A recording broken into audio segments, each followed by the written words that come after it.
Once you get beyond do you feel comfortable with that? Like, do you feel comfortable with what I thought was going to take me 4 years is now taking me 10 years? I get it, it may feel a certain way, but what's the goal? The goal is income, the goal is freedom, the goal is retirement. So in order to be able to accomplish those goals, what does that look like? And just so you understand what I did here, and I have to lean towards, I don't know that I have enough yet. So we needed to dig into more detail. So this is where we start applying the strategy. You guys have seen this before, one of my favorite slides. Because as you start to eliminate debt, and how do you eliminate that debt? By getting multiple uses out of the same dollar. So you're driving your income through a debt tool, and you're using that debt tool to then eliminate debt. And as you eliminate debt, your ability to crush debt becomes larger. And as it becomes larger, it doesn't matter what the interest is. It doesn't matter whether the interest rate is based off the T-bill or based off prime. Doesn't matter, because of your ability to be able to crush debt at such a quick pace that this interest rate has no impact. And in addition, as I tend to forget about this slide, there's also other incentives. There's also other, I'll call it, benefits to having a debt tool like a credit card that gives you cash back and different things like that. So there's other incentives as well. But my point is, if you're following the strategy, the interest will play very little role in your ability to be able to eliminate debt. And we talked a lot about a debt tool. Specifically today, we're talking about a home equity line of credit, but there are different types. Can you use a credit card to do velocity banking? Absolutely. Can you use a PLOC or BLOC? Absolutely. Can you borrow from your self-directed 401k for 50% what's in it, up to $50,000, and use that dollar amount to assist in this process? Absolutely. What about leverage against cash value life insurance policy? What about leverage against stocks and your stock portfolio? Meaning there are other opportunities, other vehicles that we don't even talk about. So this is not the only path. I just find it to be a very efficient path to go after a line of credit. And again, do we have enough information as of right now based off our current situation? Do we know the answers to these questions as it relates to our income? Yep, we know it's about 10K. So we're good on that. And yep, we're good on because she's using first lien HELOC for a debt tool. Here's what we know about first lien HELOC's, what do you call it? Product. That's the word I was looking for. What do we know about first lien HELOC's product? We know it has a sweep account. We know it offers checks and a debit card. We know you can pay bills directly from that line of credit. So it's an awesome tool. Go ahead, sweetheart. We know that they've designed it for people wanting to use the strategy. Banking. Yeah, exactly. That is correct. That is correct. And we know she's got about 31K in debt, and she's got a 284K that she wants to pay off. So we have a fair amount of information, and we know we're wanting to use a first position HELOC. But what about the cash flow? Do we know the cash flow? Well, let's do the math and better understand the cash flow, because I think we have almost enough information, just don't fully understand the cash flow as of yet.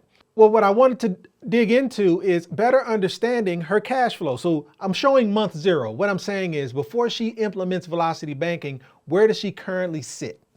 Is what I kind of wanted to walk through. So again, I'll zoom in some areas so we understand her income. She's making about $10,000 a month, and that income goes right into her checking account, and she uses that income to address her bills. She uses that income to address her debts and her expenses. And she's got this mortgage payment of about $3,056. She's got a total bills when you do electric, gas, all of that kind of fun stuff. It's about $31.75 a month. And she does have some debts. Again, she's got some credit card debts. And I want to say that credit card total is about 31K, if I'm not mistaken. She seemed very, I'll call it, not concerned around the credit card debt. She feels as though she could eliminate that at any point. And so her main objective was she wants to get rid of this piece. And so when you add up her current expenses and her debts, it equates to about $6,600 a month. And so if we are comparing her income to the bills that she's paying and the debts going out, her cash flow is sitting at about $4,000 a month. Okay, let's do some simple math. $4,000 a month, 4 times 12, that's 48 grand a year. What could you do with an additional $48,000 a year? And how about this? If I've got $48,000 a year, do I need a line of credit to be able to pay off this mortgage? Like, what if I just put an additional $4,000 a month onto my mortgage? Like, that could happen. And that's why this is sitting here. If she were to simply take that $4,000 a month, multiply that by 12, 48 grand, take that $48,000 and just dump it into the mortgage, this home will be paid off in 6 years. She's 50. Go ahead, sweetheart. But would she have a penalty for paying early? That's a great question, because it's very possible. A lot of times banks and their mortgages realize that this is their main source of income from you. So the last thing they want you to do is pay it off early. But would I take a prepayment penalty to have this home paid off in 6 years? I think I might take that fight. Meaning, I doubt the prepayment penalty is much more than, maybe, let's call it 10 grand, which is stupid. But regardless, would I pay an additional 10 grand to not have to pay 25 years of interest? All day long. So my point is, for those of you who may be wondering whether or not this is even necessary, I'm kind of with you. With the cash flow that she has, this home will be paid off in 6 years. But let's be clear. She's 55 years of age. Let's say she uses this cash flow to pay off this home, and it takes her 6 years to do it. At 55 to age 60, 61 is now the new age after paying off this home. Did paying off this home produce any financial freedom for her? Did paying off this home do anything more than eliminate a debt? It did not put any extra money in her pocket. And if the goal is to retire at 65, because remember, that was the goal. It was, hey, I'm 55, I want to pay off this home, I want financial freedom. Oh, and I want to retire by 65. Putting $284,000 into this home and not being able to get anything out of it other than no longer having a mortgage, how did that help her achieve financial freedom? How do you put it, sweetheart? You can be debt-free and broke at the same time? Sure can. So even though this is possible, I don't find that to be the right solution. And now let's go a step further. When people are asking me, hey, should I get a HELOC, a line of credit? Should I get a first position or a second position? This is what matters to me. What you have in cash flow should determine whether or not you should or should not get a product like that. If she only had $400 in cash flow, but she wanted a $284,000 line of credit, my answer would be no. But because she's sitting at 48 grand a year in cash flow, 48 grand a year going into a line of credit is going to crush this line of credit, which means she would have this product paid off pretty fast. So based off her month zero status, I think she's in a solid position to be able to handle this line of credit. And again, just to understand what it is, we're talking a 7.625 first position home equity line of credit for $284,000, and we're going to use this to pay off the mortgage. The mortgage will be eliminated. So, okay, let's say we eliminate this mortgage. What does month zero look like when we pay off this mortgage using the line of credit? And again, I'll zoom in areas, but ultimately, I no longer have this $3,000 a month payment, but I did pick up an $1,825 interest only payment. I'll get there. But my point, oh, you mean can't see it like that? Oh, I got you, my bad. Okay, my bad. So you eliminate a $3,000 monthly payment and you're picking up an $1,825 home equity line of credit payment. But still, how does this process look and what happens to my cash flow? So that's where, in this case, the cash flow shifts. Because I am no longer paying that mortgage, which was $3,056, but I am paying an interest-only payment of $1,825, $3,056 minus $1,825 allows my cash flow to then increase because my debts, my expenses are decreasing. So therefore, my cash flow goes from $4,000 a month up to $5,452, $52, almost a $1,400 or over a $1,400 increase in my cash flow. Pretty positive. So now I have even more that will allow me to pay off this line of credit quickly. And so in that case, now it's all about doing the strategy. And what's the strategy? As my income comes in, it's going to jump into my checking account. And the way First Lien HELOC works is once it jumps into my checking account at midnight, everything in that checking account gets swept into this line of credit. And I have the ability, or she would have the ability, to then pay her bills from this line of credit. And again, there's nothing going to the mortgage, but she's got her normal bills of $31.75 and she's got the additional increase in her debts of about $21.95. But once all of that is done, this $54.52 is now sitting on this line of credit, driving this balance down. So what does that look like in month one? And I'll zoom in.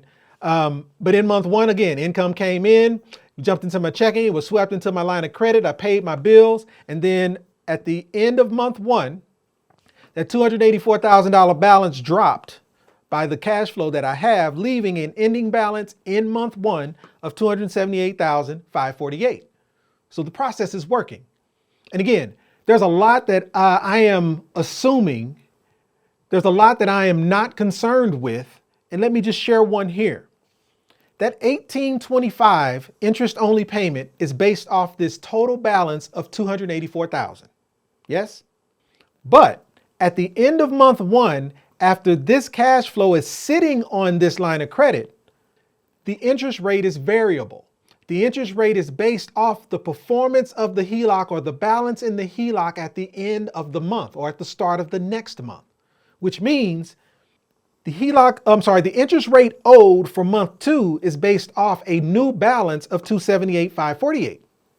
Can we just agree that it's $1,825 in month one, but in month two, it would not be $1,825.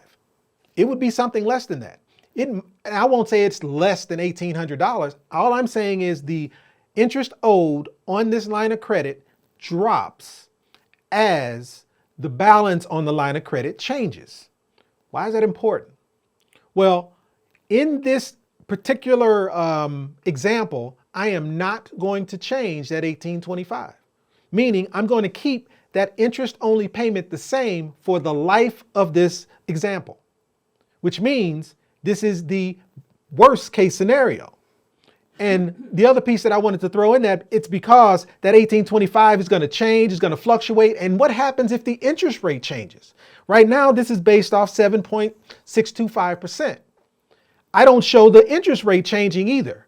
So to compensate for the change in the interest rate, I am keeping the original interest amount through the life of this example. And I am confident that I'm providing the worst case scenario, meaning any other version of this, it just makes the numbers better. With that being said, we're sitting here at month one. And again, we just followed the first step, and that was dropping the income into the line of credit, paying bills from the line of credit, and that cash flow ending up dropping the balance in month one. So what does this look like over, I'll call it a succession of months? And again, we started with a line of credit of about $284,000. As we jump through the months, by the end of month three, the new balance on the line of credit would be somewhere around $267,000. And again, I am basing this performance off the same interest throughout. But can we agree that there would be a difference of interest owed on a balance that is almost $20,000 less? She's making considerable headway. And in addition, if anything happens, she's got leverage sitting in her line of credit ready to go to work. Meaning there's $16,000 by the end of 3 months. There's $16,000 at the end of 3 months that if she needed to fix a car, pay a bill, wanted to take a trip, she has leverage available sitting inside of this line of credit that she could access. It is accessible to her by debit card. And then you run this through for the remaining few months. We're sitting at somewhere around $251,000 after 6 months. Again, 284 is where I started. 251 is where I'm sitting at the end of 6 months. In 6 months, we've knocked off $30,000 on this line of credit. So what does this look like over time? And this is straight out of a HELOC calculator. This is not something that I created. The input for this line of credit being the original balance of $284,000, the cash flow of $54.52 is what's driving the balance on this line of credit down. And it's going to take how long? It's going to take about 5 years. Remember, her goal was to have this paid off in 4 years. Well, based off my math, I think it's going to take somewhere around 5, and that's assuming that she's not using any of this leverage in here throughout this 5-year period. If she needs a dollar amount to go do something, she has it accessible to her, but that is going to change this number. So if we just are focused on what her goal was, which was to pay off this home in 4 years, we can get it done in 5, about 60 months. But then what? Home's paid off in 60 months. That's 5 years. She started this when she was 55. She's now 60. She's 5 years older. Now what? Well, I've got an empty line of credit at the end of 5 years, and my line of credit has a 10-year draw, so I still have 5 years left. So I've got a lot of room to play with. I've got, matter of fact, $284,000 to play with. What could I do with this $284,000? Well, her objective is to put that money to work inside of a SKIA. She's got a 401k with her employer. I want to say she's also got a self-directed IRA that owns a few properties. So she's got some other things. She would like some supplemental income. Once we've lifted the weight of the burden of this property, and just so we're clear, I think in the original opening of today's live, we talked about $158,000 in 30 months. Well, if you go to 30 months, that's where we get this from. She would have eliminated about $150,000 of the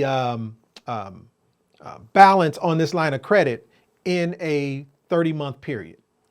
But it's still going to take another 20 months after that to be able to pay it off. But let's say, okay, it's paid off. It's 5 months later. I'm now 60 years of age. What am I doing at age 60? Well, I'm going to put this money to work. I'm going to take $200,000 out of this line of credit, get it compounding. And as a matter of fact, I know I'm 60 years of age. I know I'm older. And so I need to get more money compounding as quickly as possible. I've got 54, 52 in cash flow.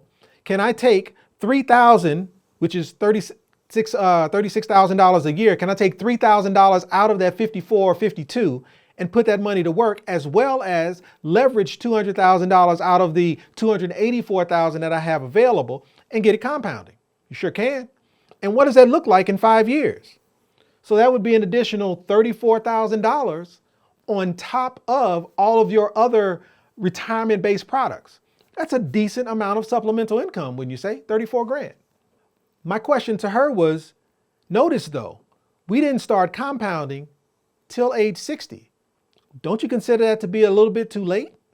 And there were some pieces in this scenario that I didn't add, meaning when she started this process, she has income and she had savings. She had about $50,000 sitting in savings. This is void of any of that savings. So my point is there's some other pieces to this puzzle that can be applied. So one of them was this. My question to her was, what if we applied that $50,000 in savings? What if we applied that $50,000 in savings to the balance of the line of credit? What do I mean? Okay, we got a first position home equity line of credit of $284,000. We've got $50,000 sitting in savings doing nothing. What if we just moved the $50,000 that's in savings, moved it to the balance on the line of credit, not to use, just moved it to the balance of the line of credit to allow it to sit. So in month 1, the balance is not 284, it's 234. And so how long now would it take to pay off 234,000 using this cash flow of 54, 52? It's the same cash flow. Well, now instead of it taking 5 years, it only took 4. That was her goal. Hey, I want to be able to pay off this line of credit in 4 years. Guess what? Ta-da, you just did it. But you're still 4 years older. Again, 55, 4 years older. I'm now 59. So I'm not 60, but I'm now 59. Could I then put this money to work? So what does that look like? And one of the things I did was, because I didn't want to use up all of her savings, I also wanted to be conscious of how much of the cash flow I was using. So in this case, instead of doing $36,000 a year, which is $3,000 a month, what if it was 2? Same lump sum though. Okay, that's $33,000.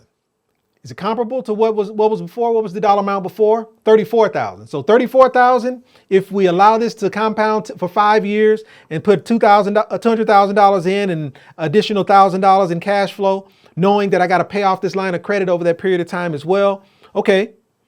Or if we started a little bit sooner, we're sitting at somewhere around $33,000. Is that better? Well, this was my argument. Here's what we don't know about waiting 5 years to start putting your money in a position to where it can work for you. What are we talking about? What is this? This is a life insurance-based product designed to do what? It's designed to help you generate and build cash value, which ultimately you can leverage and use as income when you see fit. Which means this life insurance-based product is based upon what? It's based upon your age. It's based upon your health. It's based upon, meaning you have to qualify for a product like this. Will it be a little bit more challenging qualifying for a product like this at 59 versus 55? We don't know. But why take the chance? Again, she's got great cash flow. So what would it look like if we just simply put some of that cash flow to work earlier?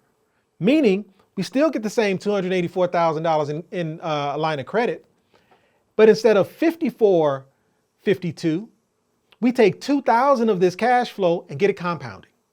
And that 34.52 we use to pay off this line of credit. Notice the difference in time. The first example was 5 years. Second example was 4 years. If we use only the 34.52 to pay off this home, and again, her objective was to pay it off in 4 years, it's going to take 120 months. 120 months is 10 years. She has a 10-year draw. So it's going to take the length of the draw period to be able to pay off this home. Yeah, but what does she get at the end of it? And that's the part. It's once you get beyond the, do you feel comfortable with that? Like, do you feel comfortable with what I thought was going to take me 4 years is now taking me 10 years? I get it. It may feel a certain way, but what's the goal? The goal is income. The goal is freedom. The goal is retirement. So in order to be able to accomplish those goals, what does that look like? And just so you understand what I did here, at the start, because she wasn't using her savings, instead of sitting the savings on the line of credit, which I could have, I said, what if you take that savings dollar amount and get it compounding along with $2,000 a month out of your cash flow? What does that look like? I'm going to say this still isn't much better, but it's better than the original dollar amount. It's about $5,000 a month different. I'm sorry, $5,000 a year different. So it's about 38 grand versus 35 grand. And again, you started a lot sooner. What's not in this equation? Notice if we're still paying down or paying off the line of credit, isn't there more available that you can actually put here? And here's the thing. I didn't even want to go down this path. I just wanted to provide these 3 scenarios. There's infinite number of scenarios that may work. The piece that I want to connect you to is this, the difference in time. We don't talk enough about compound cycles. At age, I don't know, and it doesn't matter whether you're 55 or 35. We only have a certain number of compound cycles. And so if the goal is freedom, how do you make the most use out of those compound cycles that we have? The way we do that is by putting money to work as quickly as possible. So when we talk about these 3 scenarios, it doesn't matter which one to me. What matters is being conscious of the compound cycles that we have and making sure our money is being put in position to work for us and starting that process as quickly as possible. Because the earlier you start, the more you have available.